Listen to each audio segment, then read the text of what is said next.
Good afternoon, students, and welcome to Sharadi More English Schools. So today I'm going to teach you History 9 chapter, Settled Life and Urban Civilization. Okay.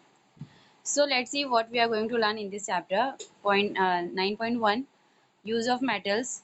9.2 Pots made on the potter wheels. Trade and transport. Rise of cities and script. Yes. So देखो metal के क्या क्या use है ये हम लोग study करेंगे chapter में. प्लस जो पॉट्स होते हैं ना पॉटर व्हील्स के ऊपर वो कैसे बनते हैं वो देखेंगे हम लोग. प्लस ट्रेड एंड ट्रांसपोर्ट कैसे होता था वो देखेंगे. एंड राइजेस ऑफ सिटीज जो सिटीज थी वो कैसी हो रही थी बढ़ते जा रही थी ना वो. और प्लस स्क्रिप्ट वो देखेंगे राइट. और लास्ट पॉइंट है social organisation in the ancient cities. Ancient period में जो एंशियंट सिटीज थी तो वो टाइम पे सोशल ऑर्गेनाइजेशन कैसे होता था ये देखेंगे. Okay. So first use of matter. You may have wondered about the first metal that human used. Museum in Europe had large collection of prehistoric artifact and antique object. Yes, अब देखो obviously हम लोग को मतलब बहुत हमारे लिए बहुत ज़्यादा ही वंडरफुल वंडर वाली बात है ना ये कि जब फर्स्ट टाइम मेटल यूज हुआ था by human beings. Okay. And museum in Europe मतलब यूरोप में ऐसा म्यूजियम है जहाँ पे बहुत ही ज़्यादा लार्ज कलेक्शन है किसका एंटिक ऑब्जेक्ट का और आर्टफैक्ट का. Okay. A scholar named Christian Thompson introduced a method for classifying them. Yes. अब एक स्कॉलर है whose name is Christian Thomsen है ना. तो जिन्होंने क्या इंट्रोड्यूस किया उन्होंने मेथड यूज करे क्लासिफाई करने का. ओके. मेटल्स को क्लासिफाई करने का मेथड उन्होंने इंट्रोड्यूस किए थे. And it is called the three age system. Yes. और वो जो टाइम को क्या बोला जाता था मतलब थ्री एज सिस्टम बोला जाता था. ओके. जो मेथड उन्होंने स्टार्ट किए थे उसको. Thomsen classify the object into three groups. अब उन्होंने जो ऑब्जेक्ट्स होते थे मेटल से बने हुए तो उसको उन्होंने थ्री ग्रुप में डिवाइड कर दिए थे.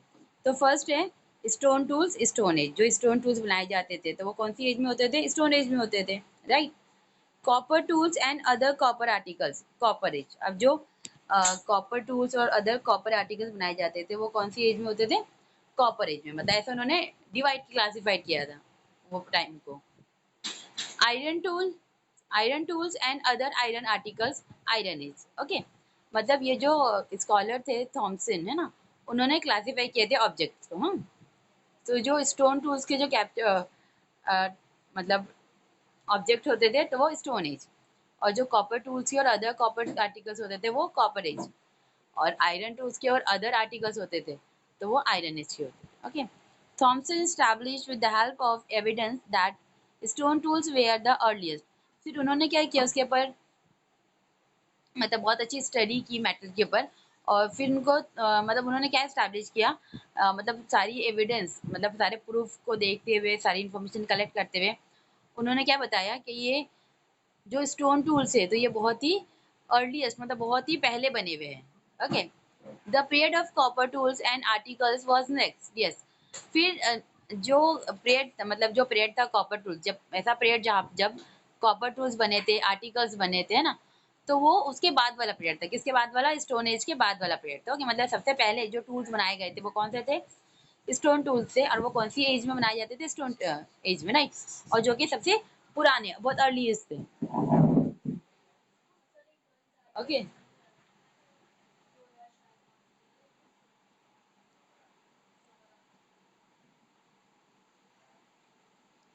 It was followed by the period of iron tools and articles. फिर उसके बाद कौन सा पीरियड स्टार्ट हुआ है देखो. इट वॉज फॉलो बाय मतलब ये जो कॉपर टूल्स है और आर्टिकल्स है वो उसके बाद थे. किसके बाद में थे स्टोन टूल्स के बाद में कॉपर टूल्स से और आर्टिकल्स से है ना. फिर after that it was followed by the period of iron tools and articles मतलब उसके बाद जो पीरियड था तो उसे बोला जाता था आयरन टूल्स और आर्टिकल्स. ओके. मतलब ये सारी चीजें फिर आई थी. Accordingly the three periods were name the stone age the copper age and the iron age. फिर उसी से रिलेटेड मतलब वो जो थ्री एजेस थे उनको वैसे ही नेम दिए गए थे राइट. जो फर्स्ट है मतलब पीरियड के हिसाब से उसको नेम दिया गया है. ओके.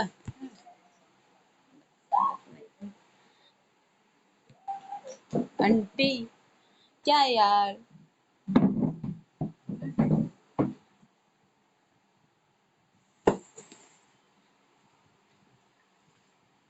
यस, सो मतलब 3 पीरियड्स के हिसाब से इसको नेम दिया है। फर्स्ट स्टोन एज, सबसे पुरानी stone age, right. After that copper age and the last is iron age. Okay, this gave rise to the belief that copper was the first metal to come into use. Yes, फिर उसके बाद क्या हुआ है देखो, this gave rise मतलब इसके बाद क्या बिलीव किए थे कि जो कॉपर है वो फर्स्ट मेटल था, ओके, जो कि यूज में आया था। Look at this picture, ancient gold object, ये सारे देखो गोल्ड के ऑब्जेक्ट है ना। गोल्ड क्या है, मेटल है, तो ये सारे क्या है, गोल्ड के ऑब्जेक्ट है। Found in burials ground Bulgaria, okay, वहां पे ये फाउंड हुए थे।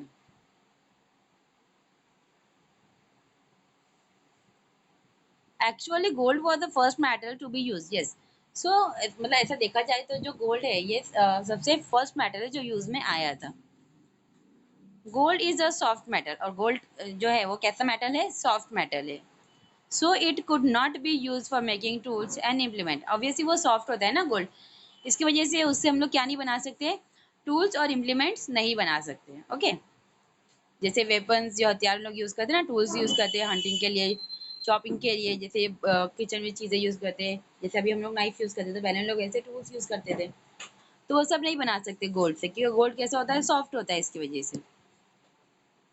Human then discovered another metal which could be used for these purposes. Yes. फिर ह्यूमन बींग ने क्या किए थे, वो टाइम पे उन्होंने दूसरा मेटल डिस्कवर किए थे जो कि वो ये सारे पर्पस के लिए यूज कर सके, मतलब उससे टूल्स बना सके, प्लस उसके साथ उसके उससे क्या बना सके, इम्प्लीमेंट्स बना सके। Okay,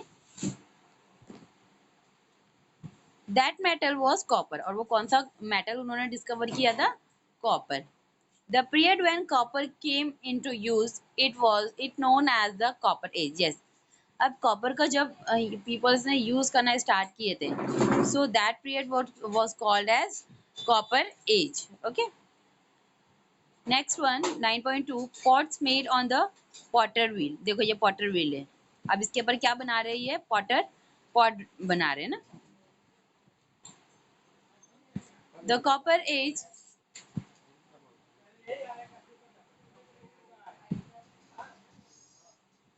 The copper age was the age of many new invention and rapid changes. Yes, अब ये जो एज थी स्टोन एज के बाद कॉपर एज है ना, जब कॉपर का इन्वेंशन हुआ था, कॉपर डिस्कवर्ड हुआ था, सबसे पहला जो मेटल था वो कौन सा आया था यूज में, गोल्ड। गोल्ड ऐसा मेटल था जो ह्यूमन बींग्स ने सबसे पहले यूज किए थे। लेकिन अब गोल्ड से क्या मतलब ज़्यादा कुछ, मतलब वेपन्स नहीं बना सकते लोग, इम्प्लीमेंट्स नहीं बना सकते, टूल्स नहीं बना सकते, तो ये ज़्यादा उनके लिए क्या था, यूजफुल नहीं था।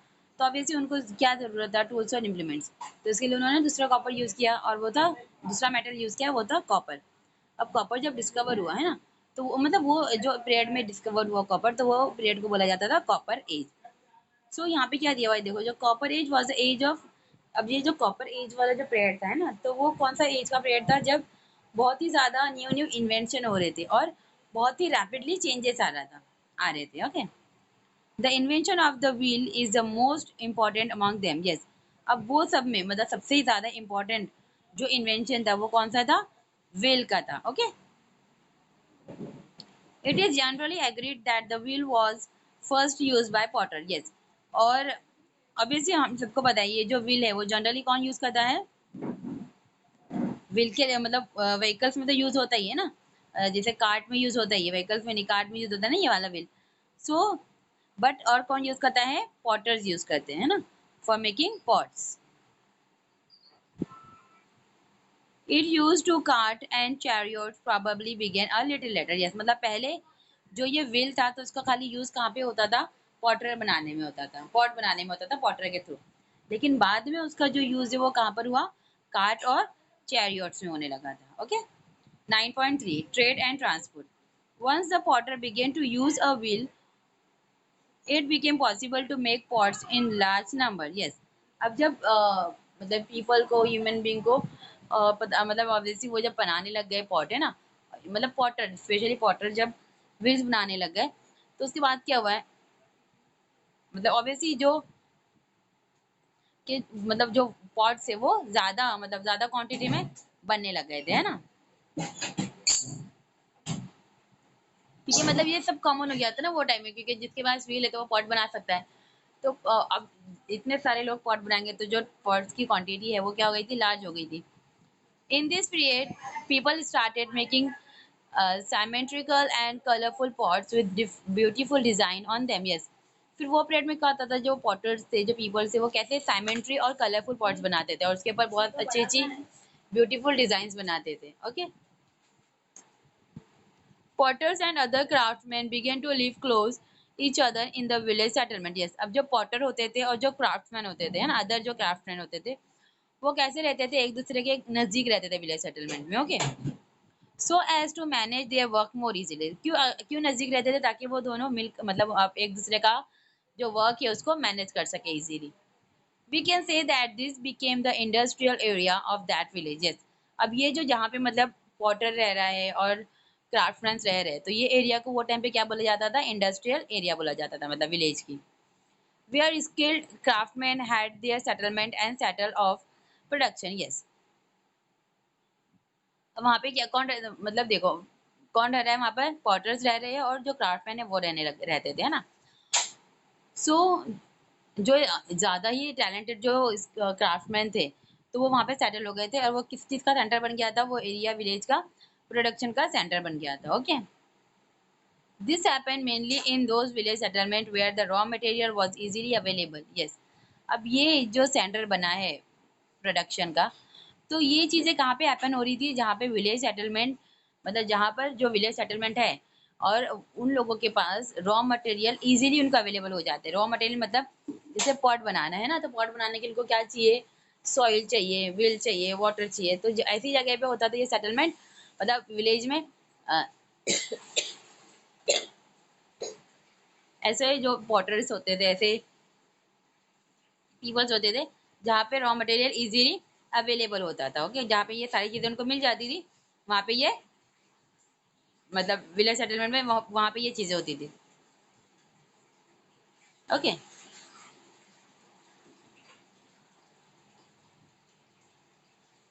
और फिर ऑब्वियसली उसके वजह से मतलब वो पाउडर बनाने लगे, उसको सेल करने लगे, है ना. सो क्या हुआ, उसकी वजह से जो विलेज सेटलमेंट था, है ना, तो वो क्या हो गया था, एक्सपांड हो गया था, रैपिडली बढ़ गया था और उसका ट्रेड भी बढ़ गया है ना. जिससे देखो, this happened mainly in those village settlement where the, मतलब ये जो चीज़ है, जैसे जो प्रोडक्शन का सेंटर बन रहा है, जो जहाँ पे मतलब पॉटर और जो क्राफ्टमैन है वो साथ में रह रहे हैं, तो ऐसे जो लोग साथ में रह रहे हैं, तो वो कौन से विलेज में रहते थे, कौन से विलेज सेटल में रहते थे, जहाँ पर उन लोगों को पॉट बनाने के लिए और उनके जो अदर्स जो भी चीज़ें वो बनाते हैं क्राफ्ट्समैन, है ना, तो वो चीज़ें बनाने के लिए उनको जो रॉ मटेरियल लगता है, जो सामान लगता है, जो उनको इजीली प्रोवाइड हो जाता है, तो वहाँ पर ये प्रोडक्शन सेंटर ऑफ प्रोडक्शन बन रहे हैं. ओके. और इसकी वजह से क्या होता है देखो,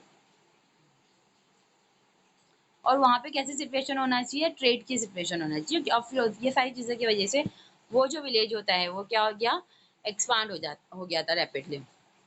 As the scale of production increased, state to expanded with it. Yes, अब जैसे ही जो प्रोडक्शन की स्केल, मतलब स्केल मतलब जो क्वांटिटी थी प्रोडक्शन की वो इंक्रीज हुई, तो वैसे ही क्या हो गया, ट्रेड भी इंक्रीज हो गया था. Okay.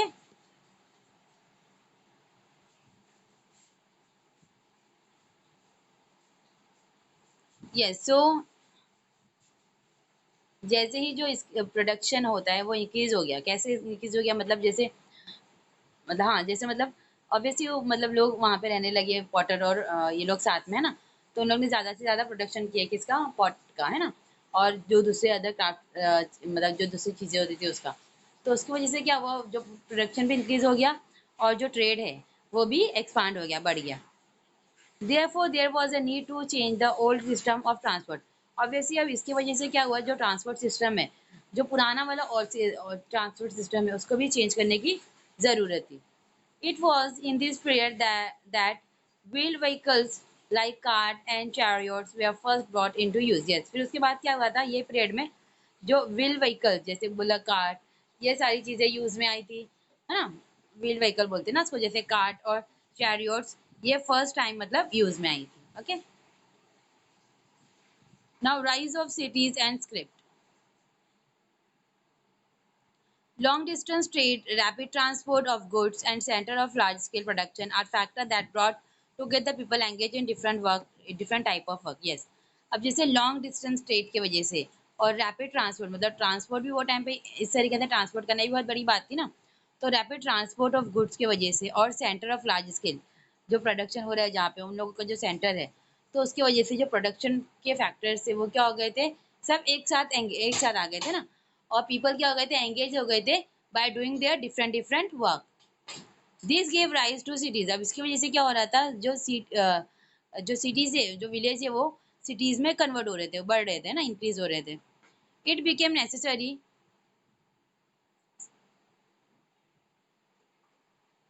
It became necessary to keep permanent record of the expanding trade and growing production. Yes.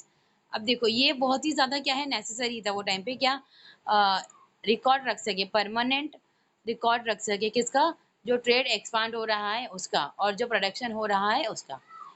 By now, sign and symbols had already came into use. इसके लिए मतलब ये रिकॉर्ड मेंटेन रखने के लिए, किस चीज़ का रिकॉर्ड मेंटेन रखने के लिए, एक्सपांडिंग ट्रेड, मतलब ट्रेड जैसे बढ़ रहा है उसका रिकॉर्ड, फिर जो प्रोडक्शन की ग्रोथ हो रही है वो उसका रिकॉर्ड